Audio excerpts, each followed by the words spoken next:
go way back, and maybe it's even the 30s or early 40s. When did you first realize that there was something called television, if you remember? Yes. What are the circumstances for Yeah, people who grew up I with it? remember. I remember. We had a lady in the office. Her name was, I'm trying to remember, Selma Lee, I believe, and she had a television set in the office. She got the first television set, and we started watching it. I guess it was Dumont who was broadcasting whatever little there was. I became aware of it then. I was fascinated by a tube. I'm still fascinated by how, I don't even know how radio waves work. I don't know how a telephone works.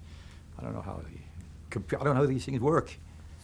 And I'm always delighted by their conveniences. But I was particularly interested in television because you had live pictures. That's awesome. So here you are, you're looking at this box. So we had it in the office. We had a box in the office that occasionally there was a show on. We'd walk in, we'd watch it. And I was a kid, when they would let me in, I'd go in there. And that's when I first became aware of television. And did people consider it a passing thing, a fad, something that was interesting novelty and would go away? Describe those times and people's attitudes towards television. Everybody knew it was going to happen, but everybody was running a very big business of their own.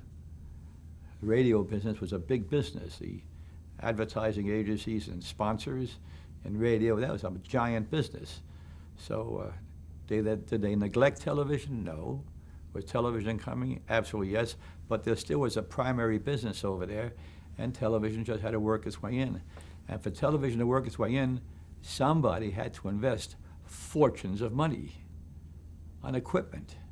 They had to sell the sets, they had to build the studios, they had to set up stages, the sound, everything. It was a tremendous investment. So you were young when you saw it. I would think it wasn't something that you worried about and said, No. But no. People's attitudes towards it ranged. So what were they like? What were other people's feelings towards it? A threat? I don't know. A fad? How I looked at it? And others too. I looked at it as another theater, another place to sell talent to. Like when I was back in watching vaudeville, whenever you hear of another vaudeville house opening, there's another place for an actor to work. So I looked at television and I said, well, there's another theater, which is precisely what it is. Cable is another theater. The internet's another theater. These are all places where actors work. And does it get confused? Yes, it gets terribly confused. There's a call for massive investments at this point, absolutely. But I have found through my life that the free enterprise system really works. And if people want to see it, they'll pay the money for it. And if they get tired of seeing it, they'll stop paying for it and then something else come in. So you take a look at the salaries of ball players, or they talk about the stars in Hollywood and all that. There's people are paying money because these people are important. It's all talent. So going when back, they stop being important, they'll stop paying money for it, and they'll look to whatever's next. That's all. So that's free enterprise. And there's another story. I'll tell you about that story if we ever get to the fact when they put me on the Today Show. That's a whole other story. But let's just keep going. We'll come to that. Yeah. Let's talk about television again. So here it is, this new venue, this new theater. William Morris Agency that you're a part of is looking at it. Yes. How did the television department come about? Who was running it? Who was the guiding force behind it? How did you get involved? The guiding force behind everything in our business was Abe Glassfogle. I mean, it was just an immense talent. But we had a man who was long gone called Bill Murray, ran our radio department out of New York. And a fellow called Harry Amelie, also in radio, who ended up going to CBS eventually. And television had started. And we had a fellow called Wally Jordan in Chicago, working in radio. And I can't remember the dates right now, but Wally Jordan came to New York, Bill Murray passed away, and Wally Jordan was the early architect of the Morris office being in television in New York. And we had somebody else in New York who ended up moving to California called George Gruskin. where Wally Jordan was a genius when it came to deal making and relationships with all these many agencies. And in those days, you didn't think networks; you thought just sponsors and agencies. George Russin on the other coast was a huge creative talent. He knew talent, he knew shows, and he was just great. And your role at this point in the television department? I was not in it. Okay. What happened with me, I was booking all the clubs and booking all the hotels and some clubs, and I was running the record department. And my boss, Abe Lasfogel, came to me one day. He said, "Lou, you're going into television." I said, "Mr. Lasfogel, I'm a hit. I'm doing so well. I don't." And he said, "No, Lou." He says, "You're going into television. Somebody else could do that now. You're going to television." And I remember I turned the record business and other things over to a fellow who used to be my secretary, Larry Auerbach, and who became quite important in our company, and very important in our company. And I walked on Wally Jordan. I said, I was just told I'm on television. He smoked this big cigar. "Yeah, Lou," he said, "first thing you do is take off those suede shoes." He said, "You dress a little more conservatively." I said, "Fine." And just hang around. I was accustomed to booking 5 to 10 acts a day. I was always on the phone. I used to tell the secretary, even if you're not typing something, type. I like to hear the noise of a typewriter. I like the telephone ringing. I like the action. And although for the most part, she was typing or he was typing, the contracts, the booking slips, and all those things. And after about a week of hanging around, I was bored to tears and, hey, what the heck we just do? So I knew a fellow called Joe Bigelow who wrote for Variety, who had a job at NBC. So I walked over to NBC and I saw Joe. I said, "Joe, what do you do here?" He says, "Well, I'm putting talent together for shows." I said, "Well, what are you putting together now?" He said, "I'm trying to put together a show for the U.S. Royal Rubber Tire Company, a young talent show." "Well, what do you need?" Because I always walked around with a list of clients in my pocket. And wasn't that big a list in those days. And he said, "Well, I need a host." I pulled out my list, none of my hosts matched. I said, "You know, Joe, there's a guy around town who's so respected. I don't know him, but I see him dancing around town with the most attractive ladies. He's a Broadway director. His name is George Abbott. He's a handsome man. He's very Midwestern type and great with comedy and great with talent." He said, "That's a good idea." He says, see if he might be interested." So I found out where Mr. Abbott was. I never called him anything but Mr. Abbott, actually. And I phoned him. I said, "It's Lou Weiss Morris, so I'd like to come up and visit with you." He says, "Made a day with me." I came up. I told him that I was at NBC. They're looking for this kind of personality. I said, "Mr. Abbott, I've watched you. You don't know, I've been watching. I watched you around town. You dance gracefully. I know you certainly know what you do on stage. The Boys from Syracuse and all your great shows. That you're a great director. But this is something you might enjoy." Thinking in the back of my mind that he was really could have been a performer. He was that good in what he did. He said, "Well, it might be interesting. How much is it? What do they pay?" I described the nature of the show, a young talent show.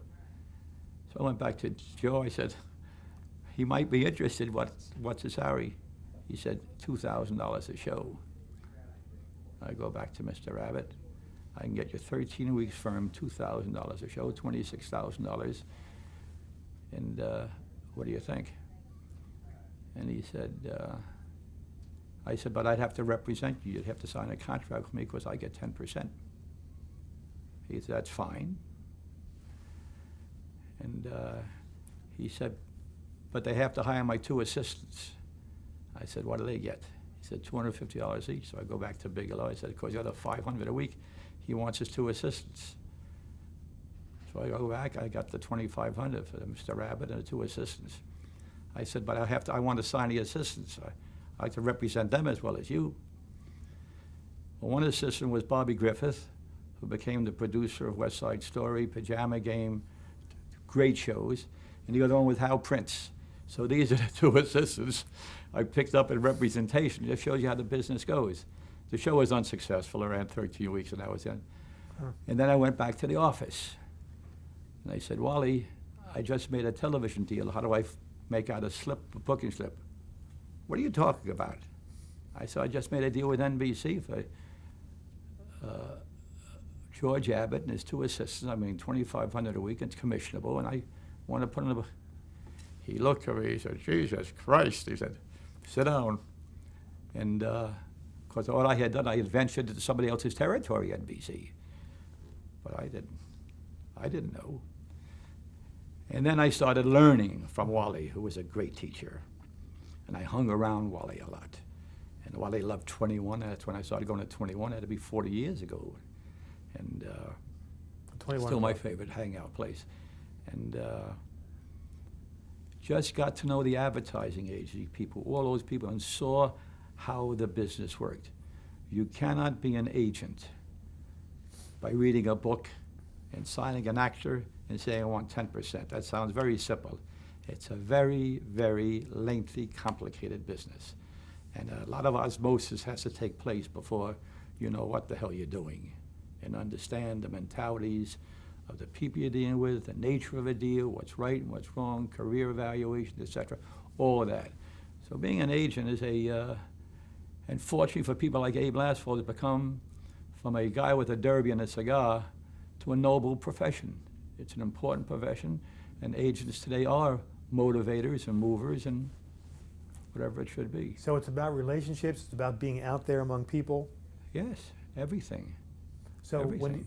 in those days of television, was it any different then? Was there a dynamism or an element? It was entirely different. It was a different world. Yeah, so it was different. In those because days, you would sell shows to advertise to sponsors via their advertising agency, and eventually Wally Jordan assigned some agencies to me, lesser agencies, and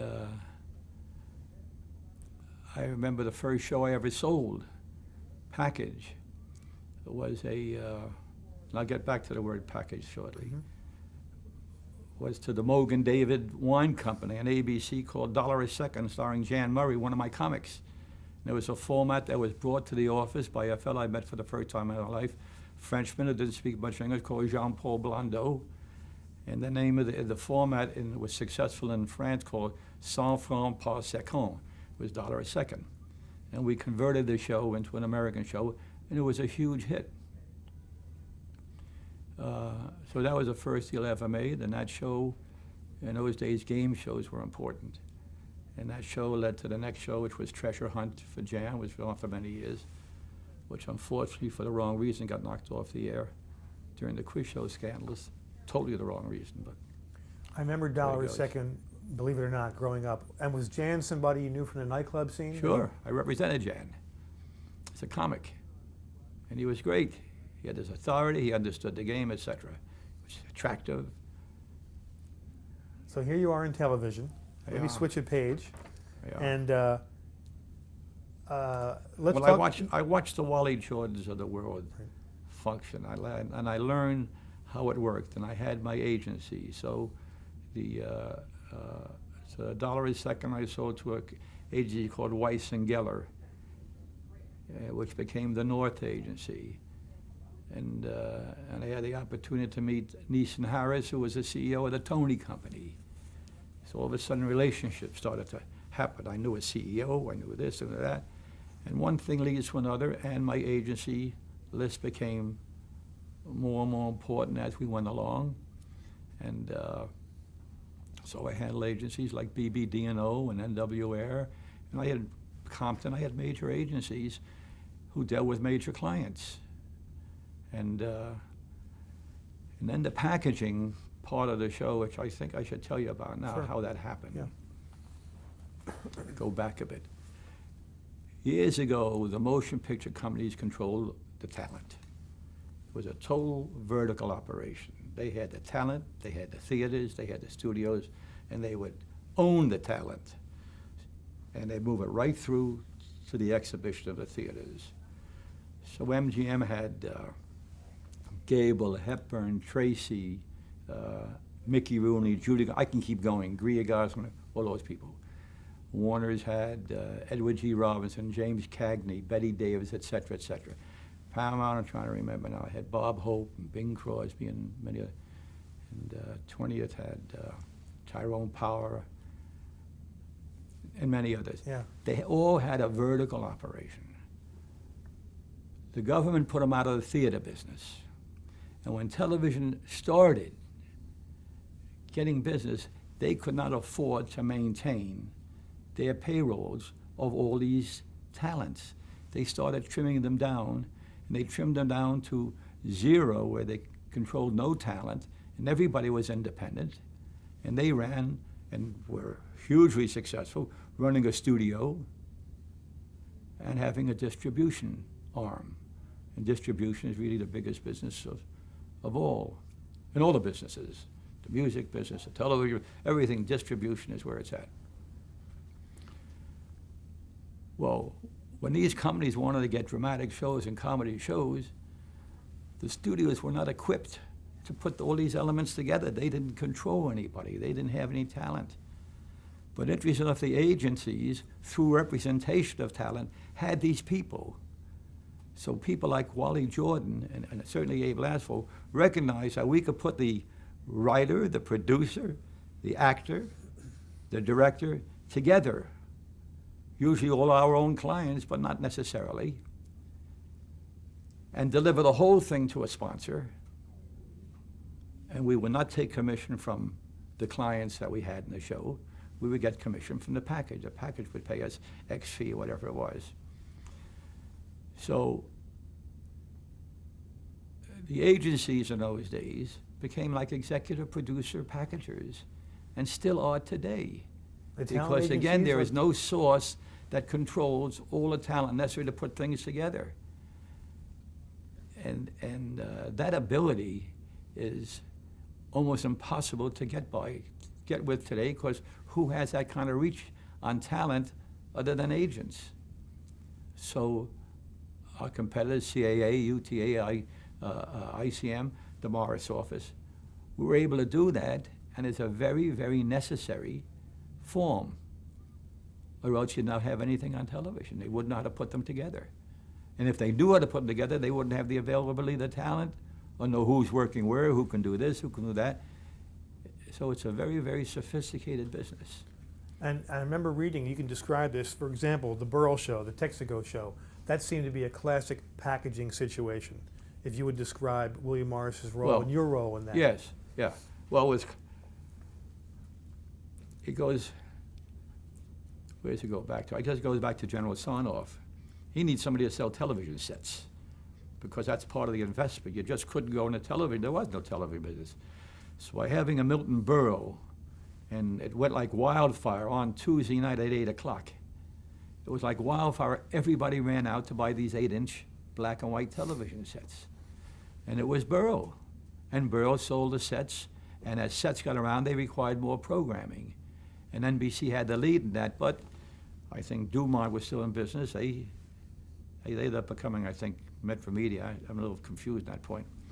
But CBS and ABC, they all started programming shows, which was, to each of them, major investments. Somebody had to feed this pup and get it to grow. And I remember when General Sarnoff made the decision to go into color. And it was a massive investment in those days also to get people to buy color television. But when he put the shows on, or whichever the shows they had on, and color, Burrow and the different shows, people wanted to see it in color. And remember NBC sold television. They also had the Friday night fights at Gillette Cavalcade of Sports. Sold television sets. Anyway, I guess I'm off the subject. But it was a different. It was a business that was building it. So in response to Burrow, the Texaco people, and I can't remember the gentleman's name. I know him, I can't remember. And the agency involved brought it to Texaco. Myron Kirk, that was the name, brought it to Texaco, and they did it. And it stayed #1 for many, many years. And what was your role in it? What was your chief memory, your fondest memory of those packaging days? What particular show or package do you recall most vividly, and why? What comes to Well, mind? the big shows in those days were the variety shows. The variety shows were the big shows. Then little by little, the other show, the dramatic shows started coming in.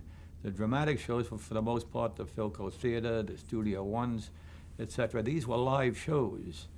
And in fact, before, they had to do them twice very often because kinescope quality was poor.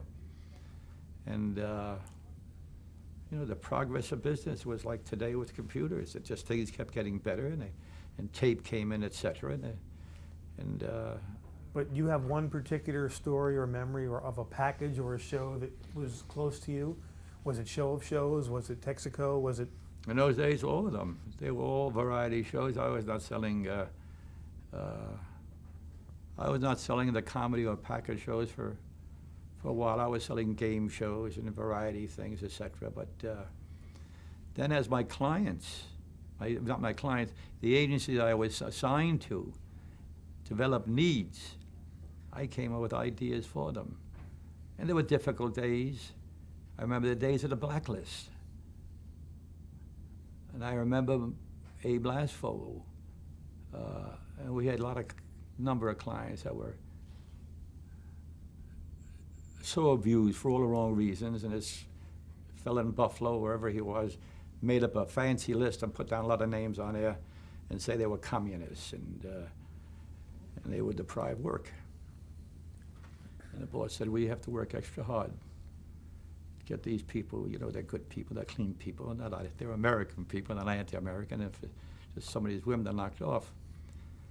But I do remember that the agencies used to check the casting suggestions and suggest to you which ones were they felt were best. The ad agencies. Yeah. Yeah. So, they had these lists.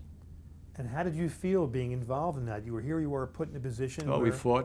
we fought to get our people on, and we did. We did. It was not easy, but we did. The integrity of my boss was that this is not right, this is wrong, and no one could ever say that my boss wasn't patriotic. He got the Medal of Congress for his work during the war and sending all those shows overseas, and having almost like a parent having to grieve about the performers who were killed in the battlefronts. I watched Mr. Lasfogle. I saw him when Jane Froman's plane crashed and people were killed. I saw those things. And in the 50s, they were being hurt in another way, as you were saying, by losing their jobs because of being smeared. Well, not getting jobs. Sometimes not getting jobs for the wrong reasons. All the wrong reasons. Now, I understand that William Morris Jr. was affected by the smear of leftist, you know. Oh, he was a liberal. Bill Morris Jr. was a liberal. He wouldn't hurt anybody, and he was as American as they could be. He would know what an American is. I knew the entire family: Bill Morris, Ruth Morris, Uncle Henry Burlinghoff, Mother Morris. I knew them all. There's nothing leftist about these people, but there was that whole McCarthy world in those days blackened people disgracefully. And disgracefully. Did he need to leave the agency because of what happened? Describe that for people who don't understand that time. He just never wanted to be the executive to run a company that was building the way we were. He was a different nature. And Abe Lasfogle was like a brother to him. It was a very, very close relationship. So nobody had to do anything. So okay, so this 50s era, you've got packaging going on, you've got a new medium, Yeah. you've got the McCarthy anti-communist smear going on. Yeah. Pretty heavy times. Yeah. Yeah. And when you look back on them now, You see, what are the feelings? I mean, of a challenge? It was shameful. I pray we never get caught that kind of a bind again. It was shameful. And here you are involved in the game show part of the business. Game shows, some live shows here and there. I didn't start getting into packaging and selling packages, you see, we were able to get clients through our California operation, and certainly the strength of Abe Lasfogel, like Four Star and Danny Thomas Company and Aaron Spelling and Jack Shirtie and Gardner Levy and Lavin, these different packaging, producing things, who had things to sell. They had samples where you could bring them an idea and they would develop it. What's closest to your heart? Let's talk about one of them. Danny Thomas or Four Star Productions? Let's deal with one of those entities and those forces. Well, they were all close. Dick Powell was a great man. Danny Thomas I knew for so many years through the cafe business, through all the places. Danny came up the hard way. It was a major variety star before television. But so here's Danny Thomas. You've got this talent. It's Danny Thomas, and we put together a show called Make Room for Daddy, which became the Danny Thomas Show. We saw that show, and I think the Ray Bolger Show, and I think the Joel Gray Show at one time to ABC, to Leonard Goldenson. And after 1 or 2 years, the Danny Thomas Show survived. But shows in those days, when I said ABC, there were sponsors involved. I just don't remember them. But General Foods, who had, I think, 9 o'clock Monday night. In those days, sponsors controlled time spots. So P&G would have such a time across the board. Cigarette, Chesterfield, they all had locked-in time spots. They bought the shows. The network didn't have to program them, but the network went along and programmed usually whatever they put on, unless there was a standards and practice issues, of which I can't think of one. So the networks did not do the programming. The advertisers and the advertising agencies bought the programs. And With Danny, for example. so out of Danny Thomas, out of the Danny Thomas Company, shows spun off. The Andy Griffith Show was a spin-off, the Danny Thomas Show. Out of the Andy Griffith Show came Mayberry RFD, Goma Pile, other shows. And the Danny Thomas Company became more successful, more in demand, and Danny and Sheldon Leonard formed the company. It was Thomas Leonard. Sheldon Leonard. And So you have Sheldon Leonard and Danny Thomas and Andy Griffith. yeah, well, Sheldon was Danny's partner in some of these shows. And it was one show fed another. It kept coming, and everybody wanted product from this area. Like that girl had to be Danny's daughter, but the fact that Danny's daughter was in it didn't make the deal. The Danny Thomas Company financed that show, did that show. In those days, many times, the production company would put up their own money to make a pilot. And then fellas like me would run around town at the advertising agencies. Good place to stop. This tape is ending. Good.